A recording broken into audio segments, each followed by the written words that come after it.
Елдігімнің бесігі. Білу керек балаға дейін оны ең кіші. Әнұран көгілдір ту елтаңба, рәміз деді жатқа білсін әр кісі. Қазақстан Республикасының қазіргі әнұраны 2006 жылы 6 қаңтарда қабылданды.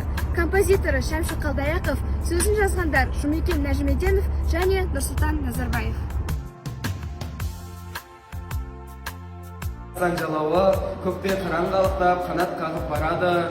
Көк аспанда нұрлығын күлімдейді далама, бақыт тілеп тұр бүгін ол барлық пәк балаға. Ұлттық өрнек мұрамыз адастырмас мұраттай, нық көтеріп тұрамыз, жалауды біз құлатпай.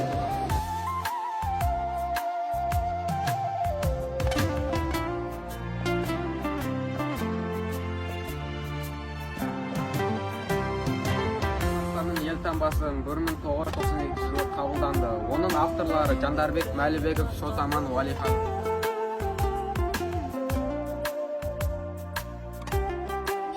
Рәміздері ту, елтаңба және әнұран Қазақстан Республикасының дербестігі мен тәуелсіздігі бүкіл әлемге танытушы, әрі мемлекетіміздің өткені мен бүгінгі және болашақ арасында сыйластық. Сондай-ақ рәміздер халқымыздың мұқалмас рухын, қаһармандығы мен даналығын, асқақ арманын жетелейтін құндылықтың бірі.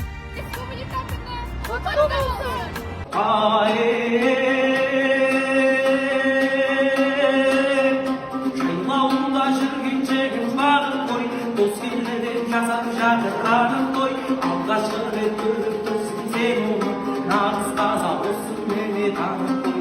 Алғашқы рет көріп тұрсың сен оны, нағыз қазақ осы мені танып қой. Сай көлікті құйрық жабыдан алған, сүйген ұлым қазақ осы қаңыраңдар. Қазақ осы күйші қарап ән салып, көкпар ұға жаралған. Қазақ осы күйші қарап ән салып, көкпар ұға жаралған.